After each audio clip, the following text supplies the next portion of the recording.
The one who called us is faithful. He knows us by name. He called us by name. At ang human responsibility is this. If we are truly belong to God, we will turn away from wicked things. Tatalikuran natin anumang kasamaan, mga kapatid. Holiness is the proof of purchase. Resibo yan. If we carry the name of Christ, we must walk in the holiness of Christ. Let everyone who names the name of the Lord depart from iniquity. True doctrinal purity must be authenticated by a lifestyle that actively turns away from wickedness. Kaya po mga kapatid, respond with holy living. Almighty God, indeed you are our living hope. In this place, empower us with your Holy Spirit to truly glorify you. Empower us in this place to sense your mighty presence. Empower us with your Holy Spirit to truly worship you with all our hearts, with all our mind, with all our soul, and with all of our strength. Tulungan niyo nga po kami na masamba namin kayo ng buo naming mga puso, buo naming pag-iisip, buong kaluluwa at buong lakas. Nawa nga po ang banal yung Espiritu ang siyang malayang, kumilos at gumawa sa aming mga buhay at mangusap po kayo, Panginoon. Kaya kasabay po ng dalangin na ito ay pakalinisin niyo kami sa aming karumihan at patawarin niyo po kami sa aming mga kasalanan. Give us the faith to believe in your words and give us the will to obey. In Christ's name we pray. Amen and amen. Magandang umaga po sa inyong lahat. No? Kagalakan po ng inyong lingkod na makasama po kayo sa umaga na ito. Alam po ninyo, miss na miss po namin kayo. Ayan, miss na miss po talaga namin kayo. Kaya kami po excited to worship you this morning. And we hope and pray we can truly exalt the Lord.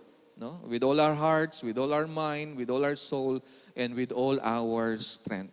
The title of our message for today is Doctrinal Purity and Personal Integrity. No? Mula po yan sa 2 Timothy chapter 2 verses 14 to 19.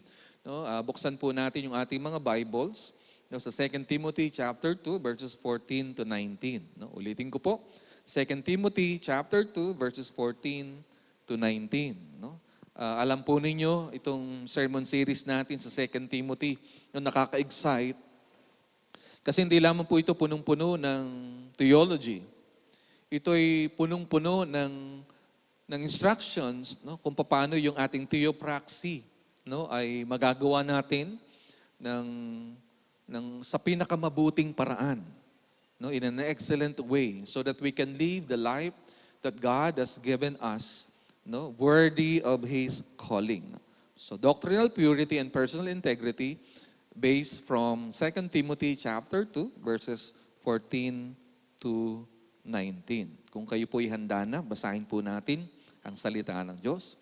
Remind them of these things and charge them before God not to quarrel about words, which does no good, but only ruins the hearers. Do your best to present yourself to God as one approved, a worker who has no need to be ashamed, rightly handling the word of truth, but avoid irreverent babble, for it will lead people into more and more ungodliness. And their talk will spread like gangrene. Among them are Hymenaeus and Philetus, who have swerved from the truth, saying that the resurrection has already happened. They are upsetting the faith of some. But God's firm foundation stands, bearing the seal. The Lord knows those who are His, and let everyone who names the name of the Lord depart from iniquity. May the Lord bless us for the reading of His word. Shall we pray again? Lord, we dedicate to you our time together of worshiping in your word. Empower us with your Holy Spirit to truly hear from you. Empower us to listen in the way you want us to be, so that we can indeed stand on the promises that you have given, so that as we receive your word, it will shape our beliefs, and it will shape our behavior for your honor, and for your glory. This is our prayer in Christ's name. Amen and amen. Maari na po kayong maupo. Purihin po ang Panginoon. No, pwede po bang minsan papalakpakan po natin ang ating Panginoon? No, ang ating pong sermon series ay Persevering in Christ.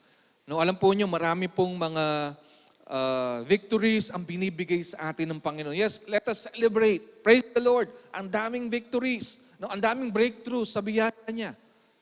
But we must understand that we should not lower our guard, na para bagang sa ating pagre-rejoice, makalimutan natin, teka muna, hindi pa tapos ang takbuhin. We need to persevere in Christ. We need to keep the faith and finish the race. No? Pwede niyo po bang sabihin niyo na malakas, persevering in Christ? Persevering in Christ, keeping the faith, finishing the race. No, ito po ang ating GC Pampanga 2026 sermon series based on 2 Timothy. Sa ating pong pagpapatuloy as we reflect on this sermon series, we must understand what endurance is. No? Endurance isn't about our strength. It's about His. Madalas iniisip natin, kaya ako makakapag-persevere, kaya ako magpapatuloy, kaya ako matatapos ang takbuhin ko, kasi malakas ako. Malakas kasi si Pastor EJ. Malakas kasi si Elder Romy. No. It's not about our strength. It's about His. Who's His? Our Lord. Our God, Jesus Christ. Remember, endurance is grace in action.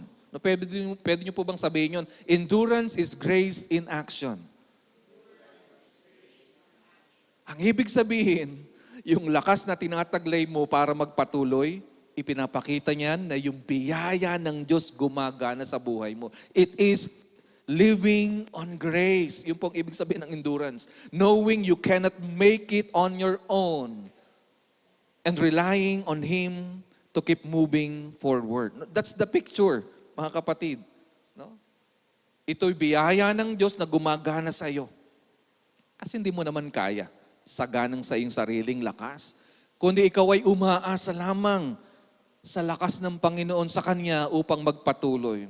And we must also understand the idea of strength in weakness. Si Apostle Paul ang pinakamaganda, modelo nito, di ba? As he declares, di ba? Hindi ko kinakahiya ang aking kahinaan sapagkat sa aking kahinaan, nararanasan ko ang alin? Ang lakas ng Diyos. There is strength in weakness.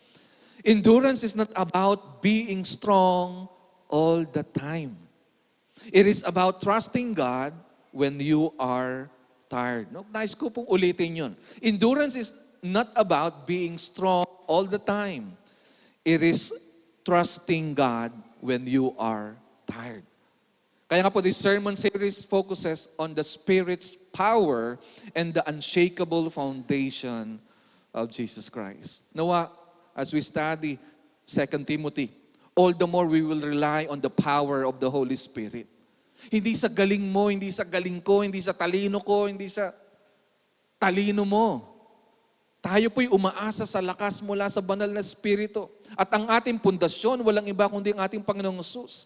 Ang kanyang mga salita, ang ebanghelyo, ang katotohanan mula sa ating Panginoon. Ang eklesiya na kanyang itinatag, matibay, hindi matitinag. That is why, like Paul charged Timothy, we are commissioned to guard the truth, walk in holiness, and ensure the gospel is passed to the next generation. Si Apostol Pablo, inutusan niya. May mandate siya kay Timoteo bilang kanyang protege. No? Ganon din naman ang utos sa atin. Na ikaw at ako kailangan nating ingatan ang katotohanan, ang ebanghelyo, ang mabuting balita kay Kristo. Pero hindi lamang ang salita na itong ating ingatan rin natin ang uri ng ating pamumuhay. We need to walk in holiness. And when we think about holiness, it's not about sinless perfection. It's about being aligned with God, His will, His instructions. Diba, ang pagiging holy is set apart para kay Lord. Kaya nyo bang hindi magkasala? Sino po dito? Taas yung kamay nang hindi na kayo nagkakasala. Bababa ko po yung kamay ko. Pero tandaan nyo, hindi tayo tinawag ng Diyos para maglublob sa kasalanan. That's why we are called to walk in holiness. Live the kind of life God designed us to live. To be in line with His will. At ang pa rin ni Apostol Pablo kay Timoteo, ensure the gospel is passed to the next generation. Nang mabuting balita na tinanggap ni Kristo, ni Paul kay Kristo, pangalawa kay Timoteo na kanyang pinapasa, na kanyang inutusan, ito'y ipasa niya sa mga tapat na mga lalaki. No? Bakit lalaki? Kasi kailangan nilang magturo, no? Able to teach, no? 'Di ba? Qualification niya ng mga elders. But the principle applies to all of us, that we should be faithful. Faithful in what? Faithful in our Lord and faithful in guarding the truth, that it will be passed on to the future generations. No, kaya nga po nawa, sa ating sermon series na to, matutuhan na po natin mag-commit tayo sa discipleship relationships. Sino po dito ang may dinidisciple na? Pakitaas nga po yung kamay. Meron na po ba kayong dinidisciple? Salamat Kuya Tony, taas ng kamay. Of course, siyempre ang ating pastor, na si Pastor EJ. Nawa, as we study 2 Timothy, huwag niyo pong papalampasin yung commitment to disciple someone. Pastor, wala po akong maraming alam. Ano ngayon? Hindi naman yung alam mo ang ipapasa mo, ang mabuting balita. Kaya nga kailangan mo itong ingatan. Ipasa mo. Ang mahalaga, naranasan mo ba yung katotohanan, ang ebanghelyo? Kung naranasan mo si Kristo, may maipapasa ka. Wala kang maipapasa kung hindi mo naranasan si Kristo. Kasi kung hindi mo naranasan si Kristo, ang ipapasa mo lang, sarili mong talino, sarili mong galing, sarili mong opinyon. Anong kwenta nun sa walang hanggan? Kaya nga po, as we study, particularly this sermon, sermon number 6, doctrinal purity and personal integrity, all the more, we will validate or we will confirm the truth of the gospel that we believe, and we will also confirm through our lives that the power of this gospel. Kaya po itong doctrinal purity and personal integrity na ito mula sa 2 Timothy chapter 2 verses 14 to 19 ay nawa pakaisipin nating mabuti at nawa nga po baguhin ito hindi lamang takbo ng ating pag-iisip kundi yung ating pong conviction, yung uri ng ating pamumuhay. Remember in 2 Timothy 2:14 to 19, the Apostle Paul provides pastoral instruction to Timothy on maintaining doctrinal purity and personal integrity amidst false teachings in Ephesus. Kahit naglipa ng mga palso, hindi tamang katuruan sa Ephesus, ang panawagan ni Pablo kay Timoteo, pagsikapan mo ang ebanghelyo. Pag-ingatan mo ito at ipaglaban mo. At hindi lamang yun, patunayan mo ito sa iyong buhay. Talikuran mo ang anumang uri ng kasamaan, anumang uri ng kasalanan. And the passage contrasts the approved worker who handles truth accurately with false teachers whose babble leads to spiritual destruction. And that's the contrast. Isang lingkod ng Diyos, highly skilled, handling the word of truth, in contrast with the false teachers who babble, empty talks, that leads to spiritual destruction. Kaya nga po yung mandate po dyan ni Apostle Paul, and it is also for us, to prioritize diligence in study and integrity in conduct over the distractions of empty controversies. What's the motivation? The motivation is this, resting in the absolute security of God's sovereign knowledge. Kaya nga po kung makikita natin, 2 Timothy 2:14 to 19 serves as a mandate for Christian leaders. Una po for Christian leaders. And the principle can be applied to all of us. Kasi bilang mga lingkod ng Diyos o bilang mga anak ng Diyos, tayo rin po yung tagapaguna ng alin? Ng mga tao kay Kristo. Kaya dapat matutuhan natin to. So to prioritize diligence in study, kumusta na po ang inyong pag-aaral ng salita ng Diyos? Sa mga sandali po na ito, kumusta po kayo? Nawa hindi nyo po naalala yung labadang sinampay nyo na iniwan nyo.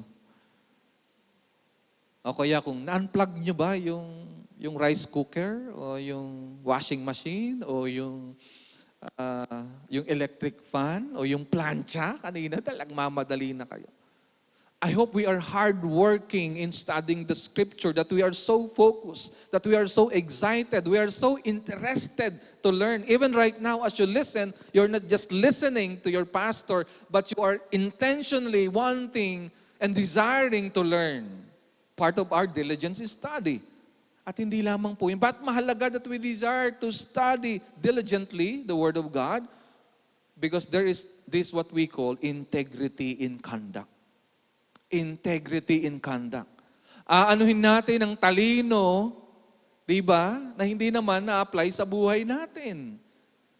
Kaya nga, this is for Christian leaders to prioritize diligence in study and integrity in conduct. But of course, it can be applied to all of us over the distractions of empty controversies resting in the absolute security of God's sovereign knowledge. Pero tandaan natin, itong galing na ito sa pag-aaral, dedikasyon sa pag-aaral, hindi ka umaasa sa talino ng tao. Umaasa ka sa sobranyang kaalaman ng ating Panginoon. Why? Because God's foundation is immovable. Pwede nyo po bang sabihin nyo na malakas? Because God's foundation is immovable. So we must guard the purity of our doctrine and the integrity of our lives to finish the race unashamed.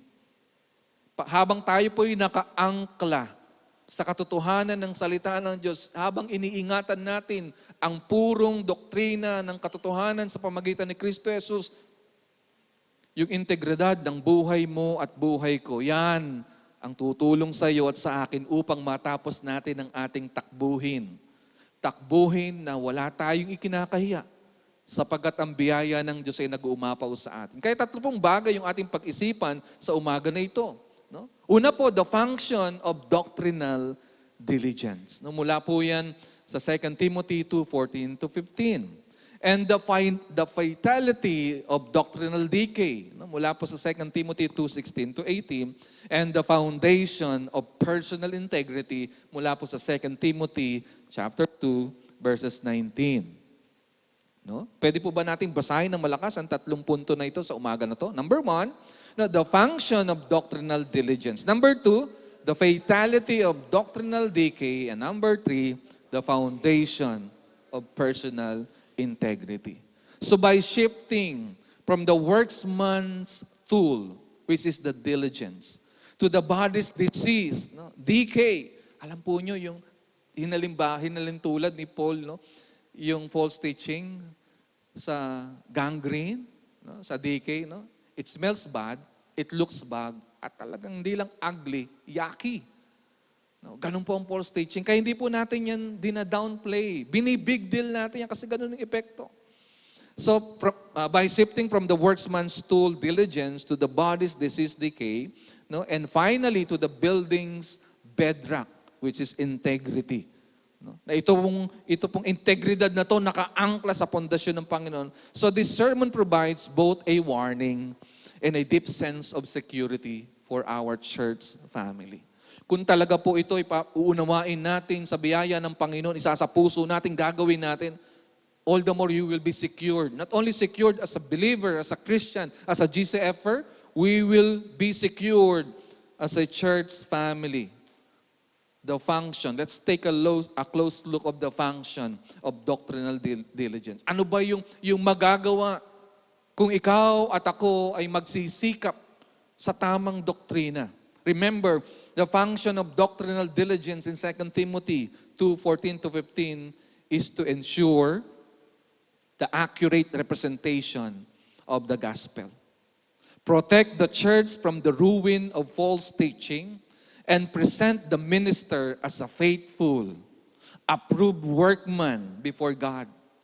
So here we can see that Paul instructs Timothy that diligent, accurate handling of Scripture is not merely academic, but a spiritual, life-giving necessity contrasted with the destructive, empty controversies prevalent in his time. Kaya ang sabi ni Paul sa verse 14, remind them of these things. Pwede nyo po bang sabihin yun? Basahin po natin ng malakas. Remind them of these things.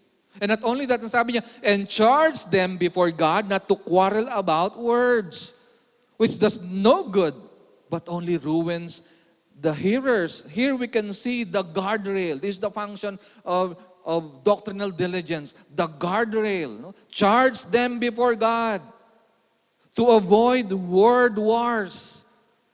Diba? Mahilig tayo kasi, diba, pagalingan sa ating sinasabi, salita. Pero ang tanong, anong point? Anong point ng ating discussion? Anong point ng talino na pinagmamalaki mo na yan, na ipinaggangalat mo sa iba na dapat nilang paniwalaan? Remember, Paul commands Timothy to warn the congregation against quarreling about words. These are not meaningful theological discussions, but useless debates. Tingnan natin yung ating mga small groups, discipleship groups, o kaya mga conversations. Ito kaya yung mga useless debates. Are these useless debates over peripheral issues that offer no profit and lead to the ruin? No, alam po nyo, yung Greek word ng ruin is catastrophe. Catastrophe. Familiar tayo sa word na yun, di ba? Ruin, no, of the listeners. Empty talk, which are babbles, no? Mga useless talks, it lead to the ruin of the listeners. Ang sabi ni Paul, kaya nga po, let us guard against meaningless quarrels. Alam po ninyo, hindi natin maiwasan na magkaroon ng pagtatalo. Sino dito ang nagsasabi, hindi, Pastor, Kristiyano na tayo. Tiyak ako, hindi na tayo magtatalo. Totoo po ba yun? Realidad po ba yun? Yun po ang disenyo ng Diyos na sana hindi na tayo nagtatalo. Pero dahil nasa katawang lupa pa nito, magtatalo pa tayo. Kaya nga sabi ni Paul, guard against meaningless quarrels. No? Yun po yung paraphrase ng kanyang utos. Guard against meaningless quarrels. Pwede nyo po bang sabihin nyo ng malakas, guard against meaningless quarrels. Believers must be warned before God not to engage in unprofitable disputes over words. Why? Because such words offer no spiritual benefit and instead lead to the ruin of the hearers. Yun ang sabi ng Apostle Paul, hindi ko po salitain. Kaya let us ask ourselves, what word wars am I engaging in? Are my arguments life-giving or trivial? Are my recent arguments focused on central, life-giving gospel truths or on trivial interpretations, opinions? No, diyan tayo magaling eh. Yung opinion natin, parang pinapantay natin sa opinion ng Diyos. Or unnecessary debates that lead to division. Ano man pong pag-uusap. No? Okay po yung meron tayong critical thinking. No? We speak our mind, we share our thoughts through the Word. Pero pag naglilid yan sa division, abay, tigilan na natin yun. Sabi mo nga sa iyong katabi, tigilan na yan. Salamat at walang ganito sa atin. At ingatan natin, bantayan natin, huwag tayo magkakawatak-watak. Hindi tayo magkakampi-kampi. Ay hindi, magaling si pastor ganito eh. Kampi ako sa kanya. Hindi, magaling si elder na ganito. Walang ganon. Walang ganon, mga kapatid. Tandaan, meaningless arguments don't just waste time, they lead to ruin. No, yung nga pong word na yan, sa Greek word na ruin is catastrophe. No, pwede nyo pong sabihin catastrophe. No, catastrophe of those listening, mga kapatid. Kaya nga po ang sabi ni Paul, no, kasunod po ng verse 14, no, sa unang pangalawang part, do your best to present yourself to God as one approved, a worker who has no need to be ashamed. No? Nang sinabi niyang yung mga walang kwentang diskusyon, no, huwag niyong pagkaabalahan yan. Ingatan yung sarili na huwag makontaminate niyan, sabi ni po.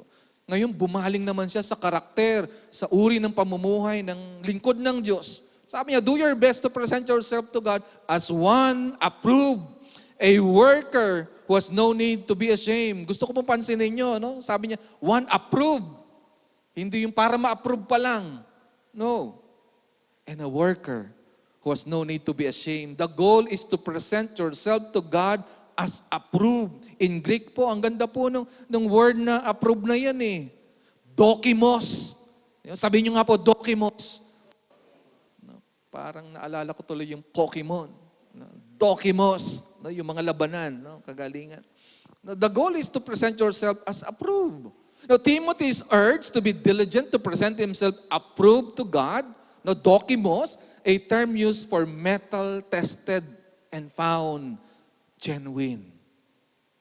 Pero nais ko pong pansinin niyo yung word na present. It's not something that we make ourselves approve. It's something that we present, that we offer. Tandaan nyo, you are approved. No, you are approved to God, not because of your own doing. We are approved to God by virtue of what? By virtue of our faith in Christ. Yung sakripisyo niya doon sa krus ng Kalbaryo, higit sa sapat, tubusin ka sa iyong kasalanan, linisin ka. At yung kabanalan niya, ibinihis niya na sa iyo eh. Kaya sabi niya, present it to the Lord. Lalo na si Timothy bilang approved. No, the goal of the workman is this. Take notice no, itong slide na yan. The goal of the workman. No, yung keyword yan, yung dokimos, approved. No, the mission is to present yourself to God as one approved. What is the standard? A worker who has no need to be ashamed. No, what a standard. Ang taas-taas. Isang lingkod ng Diyos na walang ikahihiya. Kaya nga sa tunay na lingkod ng Diyos, sa tunay na Kristiyano, wala yung skeleton on the closet. No, in the closet. So pastor, ang ibig bang sabihin, perpekto na. Hindi po. Kaya nga kung tayo nagkakamali, nagkakasala, huwag mo yung sarilinin at itago. Apply 1 John 2:9. Ay, 1 John 1:9, brother. No, confess. Apply James, ang sinabi ni James, confess it to one another. Siyempre sa pamagkakatiwalaan mo. At anong dapat natin gawin? And when we repent, kasi repentance, change of mind, we turn away from our sins and we turn to whom? To God. Pastor, marami ako nakakaya sa buhay. Kaya mamaya pag-usapan pa natin na mas malalim yan. Pagka Kristiyano ka na, lahat na ng kasalanan mo, tinubos na yan ni Kristo dun sa krus ng Kalbaryo. So hindi na yan tinatago-tago. Kaya ngayon, kung meron kang tinatagong kasalanan kasi nahiya ka, ay tigilan mo na. Sabi mo nga sa iyong katabi, tigilan mo na yan. Kasi hindi yan para sa lingkod ng Diyos, hindi yan para sa anak ng Diyos. The standard is so high, mga kapatid. The goal of the believer is to present themselves to God as one approved. And this requires diligence. It requires hard work. No? To avoid the shame of a ministry that failed to handle the truth correctly. Pero yun po yung ganun po dinugtong yun. Ang tamang pag-aaral at pagbabaybay, paghahati-hati ng salita ng Diyos, nagbubunga yan ng alin? Ng talino lamang at galing? Hindi po, nagbubunga yan ng kabanalan sa buhay mo. Kaya nga live for God's approval. No, live out, no? God's approval. No? Live out God's approval. The audience of one. Remember this, listen carefully. You don't earn His approval. If we can earn God's approval, di purihin ka. We cannot earn God's approval. We are only approved by God because of Christ. So you live it out. You demonstrate that you are an approved workman to the Lord, anchoring your work, decisions, and actions in God's approval rather than seeking validation from people. Kaya nga po, wag po na tayong para baga magpanggap na okay tayo, malinis tayo. Hindi, sabi nila, Pastor, magaling ako, matalino ako, no? Mabait ako. Remember, God's approval is not a wage you earn. No? Can we read this together aloud? God's approval isn't a wage you earn. It is that identity you carry. It is the identity you carry. You don't strive for His favor. You live from it, moving with the quiet confidence of an approved workman who has nothing to prove and everything to display. Napakaganda ng mga katotohanan na ito. Pwede niyo po ba akong samahang basahin, kapatid? Yung next slide. No? Yung God's approval isn't a wage you earn. Yan. Basahin natin ng malakas. No, God's approval isn't a wage you earn. It's the identity you carry. You don't strive for His favor, you live from it. Moving with the quiet confidence of an approved workman who has nothing to prove and everything to display. Hallelujah. Praise the Lord. No, wag niyo pong kakalimutan, lalo na po yung first part. No, God's approval isn't a wage you earn. It is the identity you carry. Hindi ito isang bagay na pag pinagsikapan mo, approve ka na kay Lord. No? Mag-thumbs up nga po kayo, double thumbs up. No, hindi dahil sa nag-strive kayo, ang galing nyo sa word, ang galing nyo sa theology. Approve na kayo. No, no, no, no, no. Our theology must be incongruent with our theopraxy. And you can only do that by the very grace of God. Kaya the question for all of us, whose approval am I living for? Whose approval am I living for? Ano ngayon ko, lahat ng tao, approve ka. No, marami kang tagasunod. Pag nag-post ka, ang dami mong likes, ang dami mong heart. At ang mga emoji na nandun, talagang, wow, talagang, you're the man. No. Am I more concerned with the approval of people, no, my friends, family, church members, or the approval of God? What's the point? What's the point? We seek the well done of God, not the applause of the crowd. We seek the well done of God, not the applause of the crowd. And let me repeat that once again, one more time. We seek the well done of God, not the applause of the crowd. Kaya po, sabi pa ni Paul kay Timothy sa third part ng verse 15, rightly handling the word of truth. Rightly handling the word of truth. The grip. No? Rightly handling or totomeo the word of truth. No? Handling the word of truth.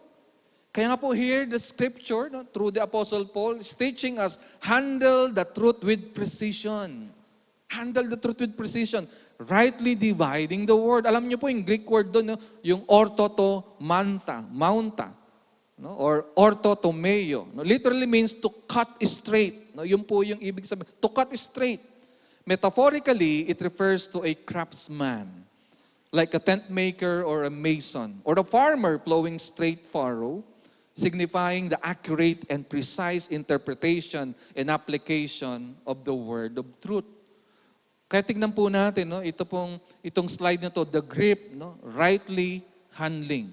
No, pwede niyo po bang gawin yung ganito, yung grip, no, yung hawak? Sige po, i-press niyo pong mabuti. Alam po niyo, maging yung pag-press niyo pong mabuti ngayon, di ba, parang there's a blood rushing to your body. No? Pero dapat talaga yung grip, no, strong grip sa Word of God. No?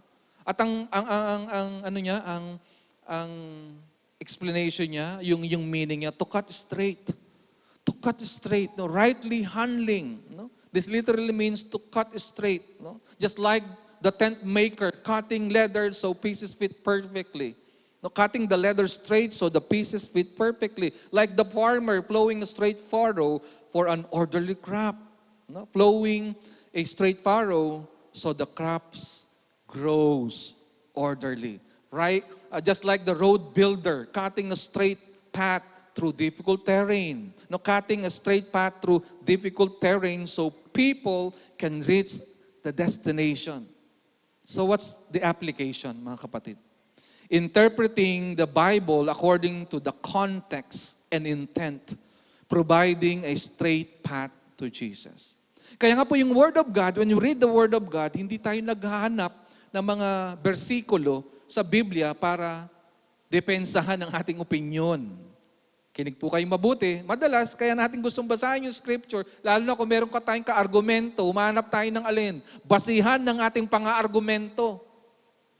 Hindi po ganun ang pag-handle ng Word of God.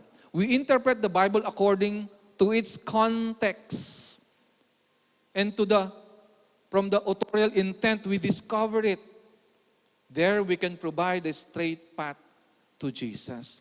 Kaya nga hindi po natin ginagawa na yung opinion natin, no, sinishape natin yung Word. No, the Word of God should shape our opinion, our mindset. It means interpreting the Bible according to its context, authorial intent, and literary genre to arrive at a correct understanding rather than forcing personal biases onto the text. We must teach the Bible in a way that provides a straight path to Jesus. If we distort the Word, listen carefully, if we distort the Word to fit our bias, we create a crooked path that leads the runners in our church astray. Kaya please bear with us. Pastor, ba't ganyan po ang ating preaching? Praise the Lord. Kasi we want to be really faithful to the Word. Alam po nyo, kaya naman namin magpaka-clowns I-entertain kayo. No. Ang nyo pong mga lingkod, halos po sa amin, train kami sa theater arts.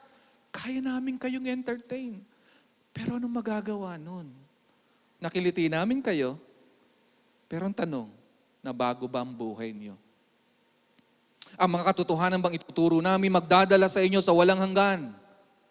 Ang iyong buhay ba ay nahubog sa wangis ng ating Panginoong Hesus nang sa ganun, tignan man kayo, hindi kayo perpekto, pero dahil tagasunod kayo ni Kristo. May mga tao magsasabi, si Boyet na yan, hindi yan perfect, pero nakita ko mapagpumbaba yan Marunong siyang umamin ng kanyang mali at kaya niyang bumawi. Hindi yan hindi yan perfectong husband. Pero nagsisikap yan na mahalin niya ang kanyang asawa na si G. Bilang pagpapatunay na hindi pa tapos ang Diyos sa buhay niya. At dahil alam niya ang salita ng Diyos, sinisikap niya yung buhay niya mahubog ng salita ng Diyos, not the other way around. Kaya nga nakikita ko, bawat paglipas ng panahon, nag-i-improve ang buhay niya. And you know what? If we will indeed study the Word of God seriously, just like what the Word of God tells us, just like what Apostle Paul mandated Timothy to handle the truth, diba? With precision, alam po nyo yung buhay natin mababago. Kayo po ba'y naiinip na? Bakit parang ang bagal magbago ang buhay nyo? Alam nyo kung saan tayo mag-adjust? Mag-adjust tayo sa Word. As we study. Are you excited to study the Word? Alam po nyo, sa GC Pampang ito yung na-notice ko kumbaga variety yung mga responses ng tao. May mga time talagang nyo po mga pastors, maging po inyong lingkod, minsan, napapahaba, grabe. Naghanda na ako, ito lang, konti lang sasabihin ko. Pero kasi nagre-response yung mga tao na napapahaba. Kaya pagka masyado kayo nag-response ngayon, baka 2:00 na tayo matapos. I'm just kidding. Pero ito yung naririnig naming comments. Madalas. Most people, especially now, they enjoy the Word. Pero may iba naman, Pastor, panahon konti na lang yung attention span ng mga tao, dapat iklian. We're trying our best, believe you me. Nagsisikap talaga kami. Kasi nga, dapat talaga, concise, short. Pero meron naman, 1.5 oras na po nag-preach ang inyong lingkod, sasabihin sa akin doon sa parking, Pastor, sige po, alis na kami. Bitin po ang preaching. Kamo, 1.5 oras na ako nag-preach, ba't bitin pa? Saan mo ngayon ang ilalagay ang sarili? Doon sa mga nagsasabing, Pastor, maikli lang. Doon sa, ang haba-haba mo na ng preach, bitin. No? Pero it depends on our spiritual health kasi. Diba? It depends on our spiritual appetite. Sinabi ko po yung spiritual appetite. Kahit sa appetite, di ba, sa pagkain, pag magana ka, okay na ba sa inyo yung 1 rice? Di ba, may extra rice pa kayo? No? Bagaman I don't endorse na pang rice ngayon, madalas no rice po ang inyong lingkod. Pero di ba, depende sa appetite mo. Pag okay yung appetite mo, healthy ka, lakas mo kayang kumain. And ganoon rin po sa Word of God. And I hope we can create a healthy spiritual appetite na we don't say, Pastor, tama na. Hindi ko na kaya. Kundi, Pastor, sige pa. I want the Word. Talagang magana po ako. So let us ask ourselves, do I study the Bible with precision? Do I study the Bible with precision? Am I taking the time to understand the context, authorial intent, and original meaning of the passage? No, yun ang susunod, kapatid. Ayan, pakilabas mo yung aking soul-searching question na ito. Yeah.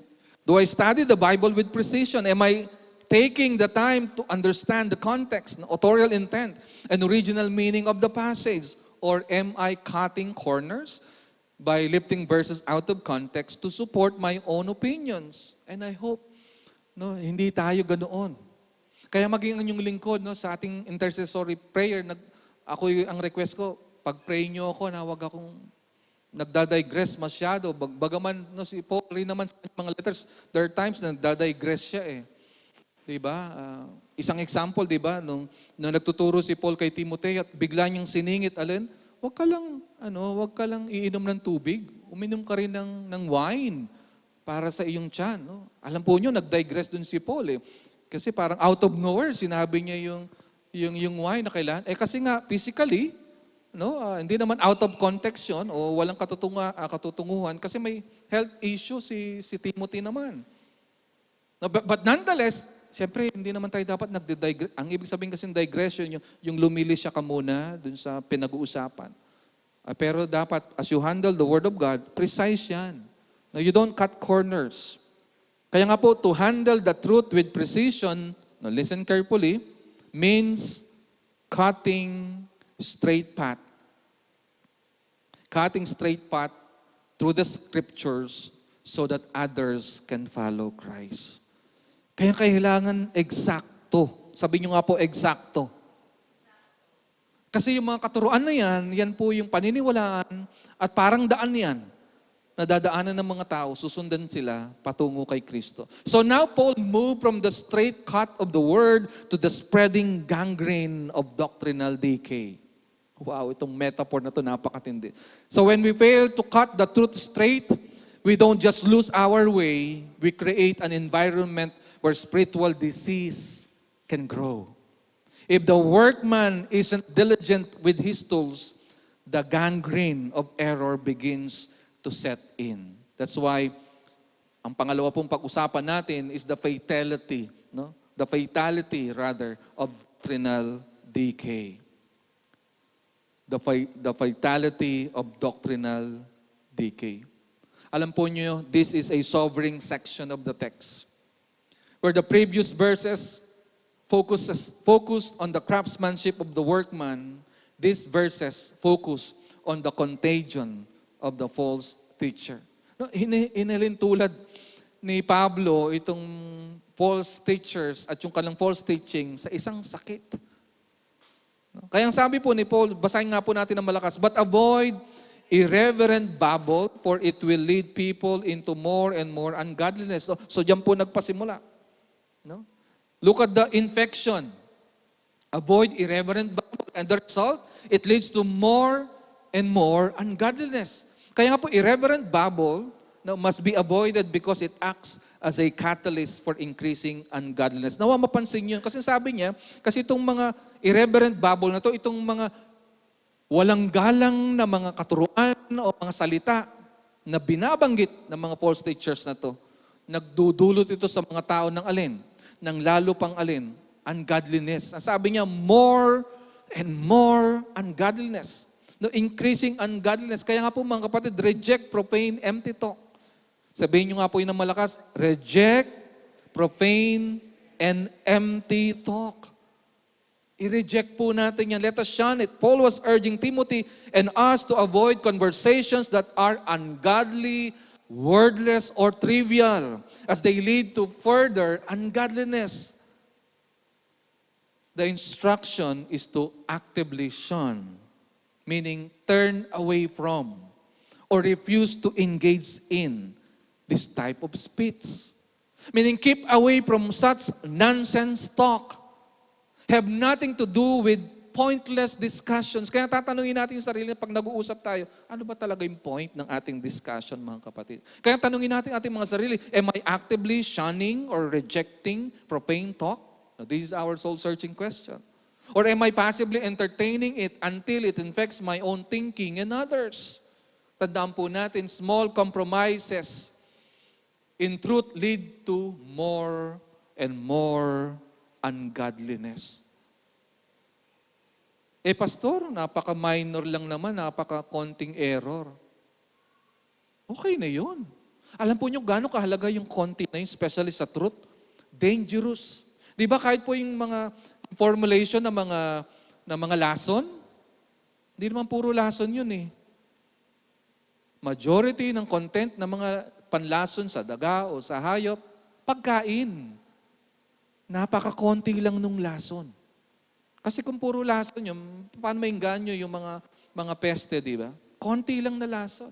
Tanungin ko kayo, yung isa bang litro ng distilled water, papatakan niya ng tubig galing sa toilet bowl. Isang patak lang sa 1 litro. Inumin nyo? Inumin. Hindi natin di ba? All the more the truth. Kasi sacred yung truth. And remember, the truth, the word, the gospel, is not an idea, it's not a concept. It is Jesus Christ. Kaya nga even sa John 1, di ba? John 1:1, in the beginning was the Word, and the Word was with God, and the Word was God. And verse 14, the Apostle John says, and the Word became flesh. Kaya hindi ito simply Word of God. Kailangan maging magalang po tayo dyan, mga kapatid. Kaya nagpatuloy po si Paul sa verse 17, first part, and their talk will spread like gangrene. No? The spread, no? Ano po yung sinasabi niya? Parang infection siya na kumakalat. No? Kaya dito makita natin, error is not static. It spreads like gangrene. Kaya kung iniisip natin, Pastor, wala namang epekto. Meron po.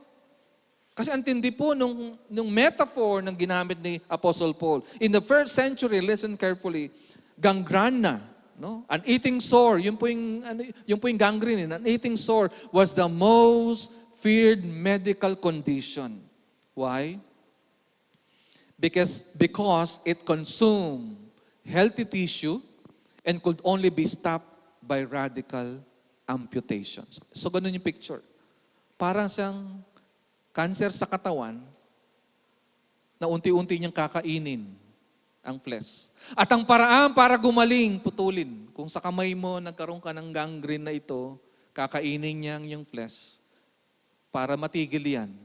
Hindi pwedeng buhos-buhos o i-applyan o inom ng gamot. Kailangan siyang putulin.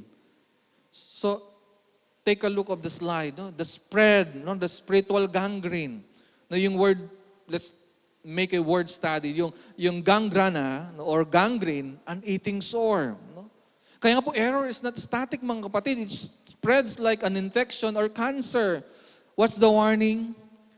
Just as an infected limb threatens the whole body, false teaching threatens the health of the entire local church. So notice the progression, mga kapatid. False teaching is never contained. Like a small infection in a runner's foot, it can eventually stop the entire body from finishing the race.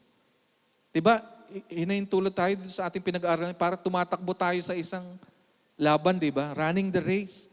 Kung may gangrene ka, paano ka pa makakatakbo? No, lalo na kung yan, no, yung infection na yan. So recognize the destructive nature of error. Kilalanin natin na itong mga error na to, gaano mang kaliit, destructive yan, mga kapatid. False teaching spreads like gangrene or cancer, slowly destroying the spiritual health of the believers. So let us ask ourselves, no? Basahin natin to ng malakas. Is my talk infectious? If my daily conversations were a biological agent, will they be a medicine that leads or a contagion that threatens the peace of the people around me? Just as an infected limb threatens the whole body, false teaching threatens the health of the entire local church. So sa susunod po, pag iniisip niyo na okay lang yung word na yan po yung inyong tandaan. Para siyang cancer. Na kahit maliit lang, pwede yang magwasak. So pastor, ang ibig nyo sabihin, perfecto na po kayo sa hindi po. No one can claim among us, kahit po GCF pastors, na perfecto na po. Kaya nga po tayo patuloy nag-aaral, kaya dapat diligent tayo, hardworking. Nagsisikap tayo na maging accurate po sa Word of God. Bakit? Kasi ganito yung picture, mga kapatid. Nagpatuloy po si Apostle Paul sa verses 17, second part, and 18. Let's read together. Among them are Hymenaeus and Philetus, who have swerved from the faith, saying the resurrection has already happened. They are upsetting the faith of some. So let us see the fallout here. No? Pinangalanan ni Paul, no, si Hymenaeus Philetus. They swerved from the truth. Ang sabi niya, Paul mentions Hymenaeus and Philetus by naming them. Listen carefully, by naming them. He shows that doctrinal decay is not theory. Doctrinal decay is not a theory. It has a face and it has a name. Hindi yan guni-guni.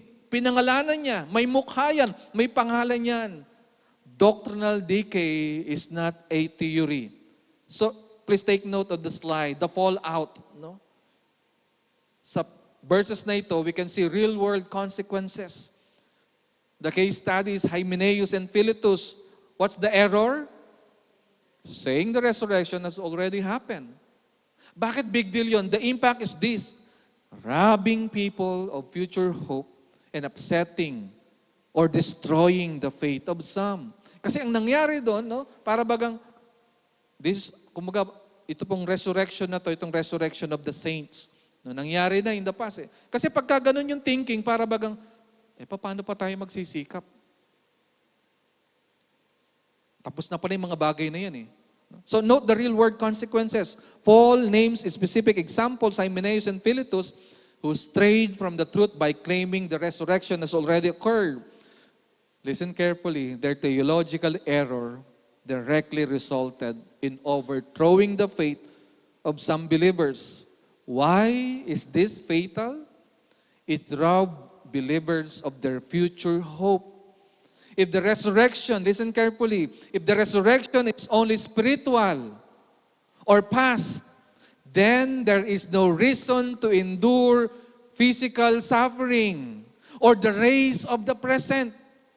Kasi kung spiritual yan, kung yan ay nakaraan na, ba't pa tayo magtitiis ng ating pagdurusa? Bakit pa tayo magpapatuloy? Tiyakin natin lumatakbo tayo ng matuwid at tama sa Panginoon. Let us eat, drink, and be merry na lang. Anyway, tapos na yung resurrection. Kaya nga po, big deal yan. Kaya nga, let us ask ourselves, sa ating soul-searching question, Paul describes their teaching as gangrene that spreads.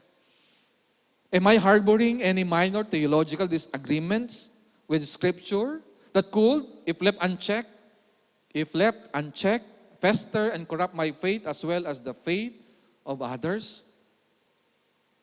Malalaman lang natin yung ating wrong doctrine kapag patuloy po tayo nagbabasa ng salita ng Diyos. Of course, nakakatulong po yung pakikinig po sa inyo pong mga pastors. We're not claiming we're perfect. We are also a work in progress. Kaya pag may narinig po kayo sa amin na, Pastor, parang na-misquote mo, na mali, please let us know. Please let us know. We don't claim na we know everything. Katulad lamang po ninyo kami, estudyante ng salita ng Diyos. Sama-sama po tayong matuto at natututo mga kapatid. But remember, minor theological swerves lead to major spiritual wrecks. Pwede po bang sabihin natin yan ng malakas? Minor theological swerves lead to major spiritual wrecks. Hindi porket konti yan mali. Pwede yung impact niyang grabing laki. Pwedeng wasakin niya ng isang church. Diba yung mga kaisipang, yung opinion na, hindi. Dapat gumawa tayo ng paraan. Dapat matuto yung elder na yan. Hindi ko yan papatawarin hanggat hindi yan natututo. Teka muna. Ano bang sabi ng Scripture? Meron bang quota yung vengeance is mine na sinabi ni Lord? Na kapag ganito na yung ginawa sa'yo, hindi ka na dapat magpapatawad. Ikaw na dapat ang gaganti. Alam po nyo yung ganong kaisipan? Ang dami nang winasak yun na church at relasyon na sinira. Hindi, pag nagkasala tayo sa isa't isa, batukan mo. Ganon ba sabi ng word? May nambatok at hindi po. Di ba patawarin mo? Patawarin natin. Hindi ko sinasabing konsintihin. Wala rin po sinasabi ganun sa salita ng Diyos, di ba? Sinabi ba ng Word of God na alang-alang sa pag-ibig, alang-alang sa pagpapatawad, kukonsintihin kita. May ganun ba sa Word of God? Wala rin naman. Kaya disiplinahin ang mga nagkakasala. Kung tayo magkasala, magpadisiplina tayo. Ako po, may the Lord spare me na wag naman sa kung magkaroon ng major blunder, no, na madisiplina ako. Pero katulad po na nabanggit ko na in the past, the loving thing that you can do to your pastor if I fail or if I sin is to tell me, Pastor, you step down of your role and go to a discipline, a counseling. That's the loving thing that you can do. Pero kung wala naman pong grounds, di ba, wala tayong pag-uusapan. Kung sasabihin nyo, Pastor, hindi ka kasi perfecto, nagkakamali ka, mali-mali yung English mo. Aminado naman po ako. Namamali-mali naman po yung English ko. Pero sapat na po ba na grounds para i-discipline na nyo kasi mali-mali yung English ko? Hindi naman po dapat. But the point is, we must adhere to the Word of God. We must. Kasi kung hindi po, it will lead people into spiritual wreck. Kaya nga po, the error of Hymenaeus and Philetus, claiming the resurrection already happened, rob people of their future hope, overthrowing or destroying the faith of the believers then. We see the fatality of decay, mga kapatid, in this passage. It starts as empty talk, it spreads like a disease, and ends in a ruined faith. But even when the gangrene seems to be winning, listen carefully, but even when the gangrene seems to be winning, God's foundation remains untouched. Let us take a closer look of verse 19. Now, verse 19 shows the foundation of personal integrity. The foundation of personal integrity. Pwede po ba nating sabihin nyo ng malakas, the foundation of personal integrity. Mga kapatid, the foundation of personal integrity in 2 Timothy 2:19 is anchored in the solid foundation of God, which remains firm despite moral failure, doctrinal confusion, or apostasy surrounding the church. No? Paul uses this verse to reassure Timothy that the true church defined not by outward appearance, but by God's knowledge.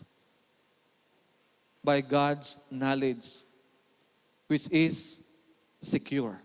Kaya po sa verse 19, first part, but God's firm foundation stands, bearing this seal.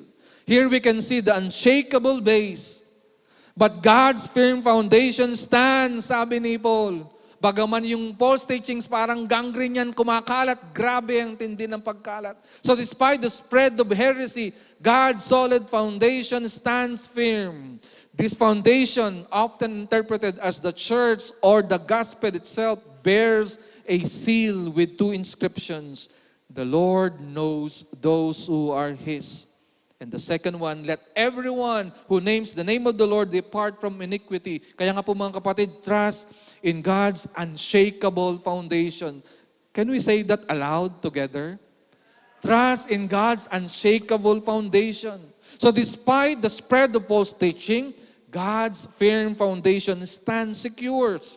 Stands secure, mga kapatid. It is not built on human effort, but on God's own character and truth.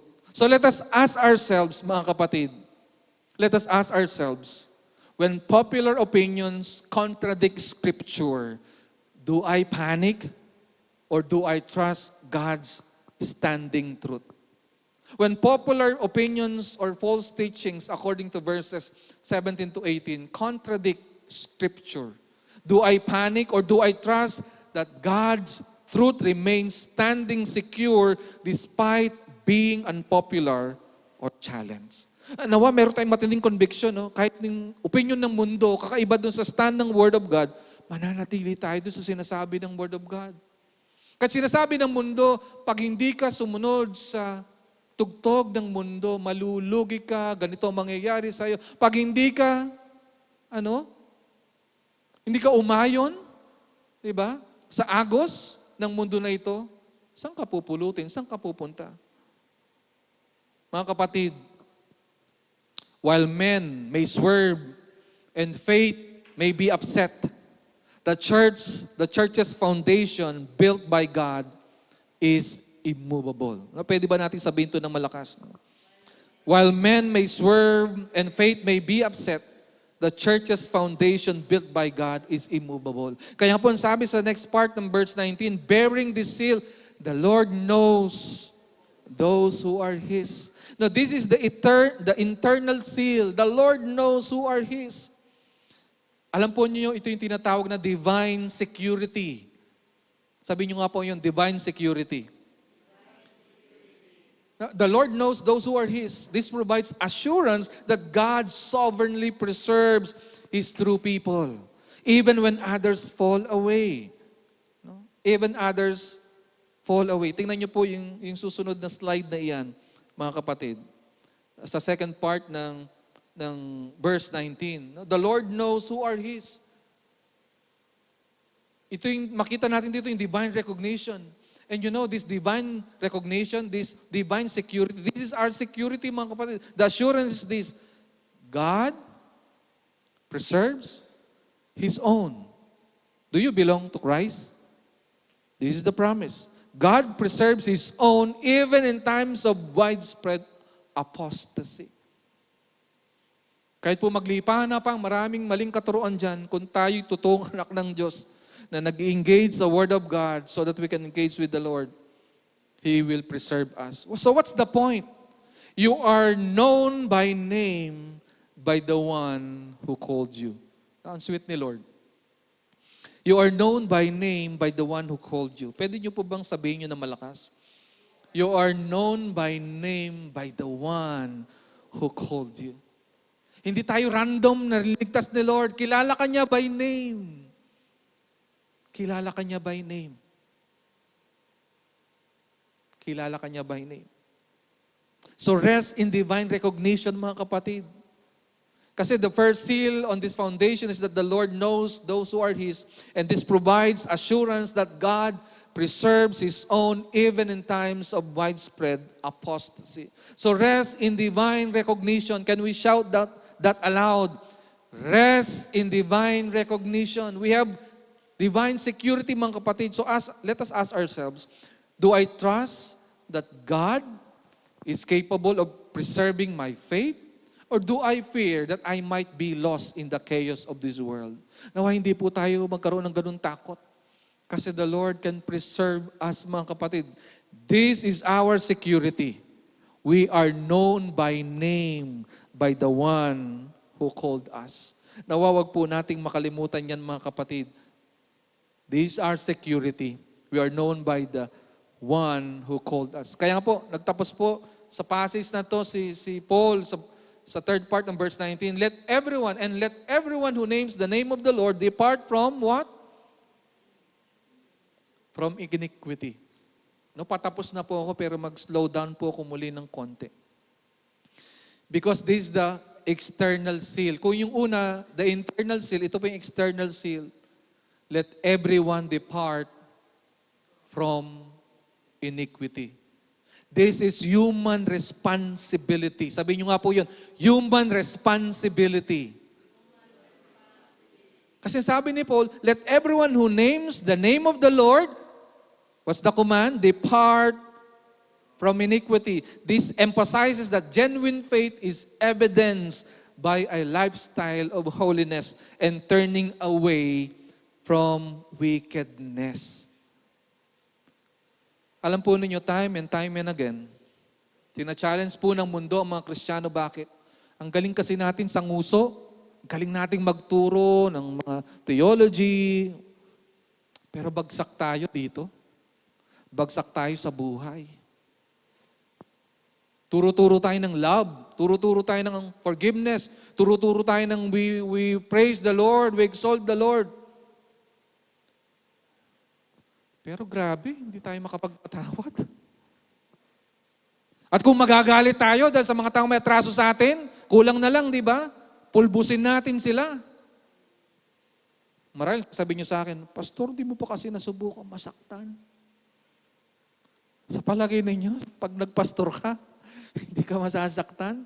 Alam ni Elder Romy, gaano kahirap magpastor. Hindi naman namin problema, pinoproblema namin. At pag pinoproblema namin problema ng iba, no, pag okay na sila, bye-bye. Hindi ka na naalala. At kahit pa nga binigay mo na yung kamay, pinakain mo mismo sa palad mo, ginusto na lang buong mong kamay. No? Panyakdakan da ka pagulot. Panuklawan da ka pa. Yang ibig po sabihin nun, sasaksakin ka pa sa likod. Tutukain ka pa parang ahas. Ganyan po ang buhay ng mga pastor. And I believe hindi lang pastor, kahit tayo. Diba? So what I'm saying is this. The one who called us is faithful. He know us by name. He called us by name. At ang human responsibility is this. If we are truly belong to God, we will turn away from wicked things. Tatalikuran natin anumang kasamaan, mga kapatid. This is the external seal. Take a look sa slide natin. The external seal. Let everyone who names the name of the Lord depart from iniquity. The mandate is clear. Holiness is the proof of purchase. Resibo yan. Yung holiness mo, pagtalikod sa kasalanan, resibo yan. The responsibility, if we carry the name of Christ, we must walk in the holiness of Christ. We must walk in the holiness of Christ. The second seal is a mandate for personal integrity. Let everyone who names the name of the Lord depart from iniquity. True doctrinal purity must be authenticated by a lifestyle that actively turns away from wickedness. Kaya po mga kapatid, respond with holy living. Can we say that together aloud? Respond with holy living. Let me challenge you. Kung si Lord bubukuhin niya yung public o yung private life natin sa public, kung bubukuhin niya yung private life natin, makakalakad ba tayo na tayo nahihiya? O makakalakad tayo na tayo confident? Wala akong tinatago. Wala akong secret sins. And that's the challenge. Yan yung sinasabi ni Paul. No? Depart from iniquity. Pastor, wala naman pong nakakikita. Sigurado ka wala nakakita sa'yo? Sino nakakita pag mayroon tayong mga sikretong kasalanan? Sino? Si Lord Hindi ka lang nga niya nakikita, sumasayo siya di ba? So kung anumang ginagawa ng kamay na yan, sumasayo ang banal ito, ang Panginoon. Sinasama mo dyan ng Diyos. Kung ang mata mo na yan, ginagamit mo kung saan. Yung bibig mo na yan, na masyadong chismosa. Salamat naman, walang chismosa dito. Di ba? Ano mang bahagi ng katawan mo na ginagamit mo? You're violating what the Word of God says. Depart from iniquity. Pastor, konting kasalanan lang. Wala ngang konting-konti. Kasalanan yan. Kasalanan ay kasalanan. Mga kapatid, respond with holy living. Kaya kung ang lifestyle mo, nagdadalas ka sa dilim, ang mata mo, ginagamit mo para tumingin ng mga bilad na katawan, gumagalaw o hindi, tigilan mo na yan. Kung ang bibig mo, hindi mo mapigilan sa pagsasabi, Pastor, totoo naman yung kunikwento ko. Oo nga, totoo, pero winawasak ang reputasyon ng iba, tigilan mo na yan.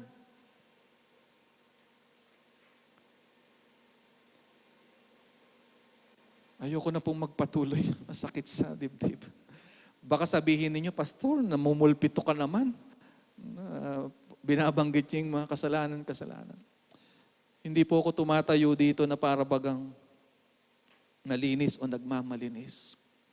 Ang yung lingkod rin naman po ay biyaya, kumbaga, biyaya lamang ng Diyos bakit nakakatayo at nakakapamuhay. Pero ito po yung natuklasan ko as we listen to the Apostle Paul, that those who are called by the name of the Lord, who turn away from iniquity, abay, grabe yung confidence mo. Hindi ka confident kasi banal-banalan ka. Confident ka kasi nakakasunod ka sa Word of God. Alam mo, ang buhay mo, no, hindi man perpekto, pero wala kang tinatagong kasalanan. Kaya mong tumingin mata sa mata. Nang totoo, kasi meron na rin ngayon, di ba? Kaya nilang tumingin mata sa mata, pero nagsisinungaling sila. Pero kaya mong tumingin mata sa mata kasi alam mo, malinis. Wala kang tinatago na kasalanan. At dahil yun ay dahil sa biyaya ng Panginoon. Kaya nga, tanungin natin ang ating mga salita, ang ating mga sarili, no, sa mga ating soul-searching questions, does my private life reflect that I belong to Him? Kung sa private life mo, may ginagawa tayo na pag binuko yan ni Lord, ikakahiya mo, definitely, kasalanan yan, dapat mo nang tigilin yan. Is there a growing desire to depart from iniquity? Hindi mo na kailangang patagalin yan. Pag pinapatagal-tagal mo yan, lalo ka nalulublob sa kumunoy ng kasalanan. So if God's seal is on me, does my life in private, when no one else is watching, reflect that I belong to Him? Is there a visible, active, and growing desire in my life to turn away from sin and depart from iniquity? Listen carefully. This is our responsibility. This is our responsibility. Integrity is the proof of purchase. If we carry the name of Christ, we must walk in the holiness of Christ. You don't produce holiness. Binis na sa iyong kabanalan ni Kristo, lumakad ka doon. Para kang, di ba, nakaputi na, puti ka ng mundo, pero sa paglakad natin, di ba, napuputikan talaga tayo. So anong gagawin natin? Magtatago? No, Lord, linisin niyo ako. At pag lininis ka ni Lord, dahil nagpapakumbaba ka, you will be white as snow. So in conclusion, salamat Pastor. Magko-conclude ka na. In conclusion, please take note of the slides. Two sides of one coin. Ano po yun? Doctrinal purity, the truth, plus personal integrity, your life. Yan po yung two sides of the same coin or one coin. Hindi mo pwedeng ihiwalay ang doctrinal purity sa personal integrity. Yung truth sa buhay mo. So precision without integrity equals hypocrisy. And integrity without doctrine is aimless. Kaya balanse talaga ang salita ng Diyos eh. Dapat meron kang matinding theology para magkaroon ka rin ng matindi at maayos na theopraxy. Kasi yung maling katuruan, ang bunga niyan, maling buhay. Doctrinal purity in verses 14 to 18 and personal integrity in verse 19 are two sides of the same coin. A correct theology that ignores holiness is useless. Is useless. Ulitin ko po yun. Theology that ignores holiness is useless. And good behavior without truth is unanchored.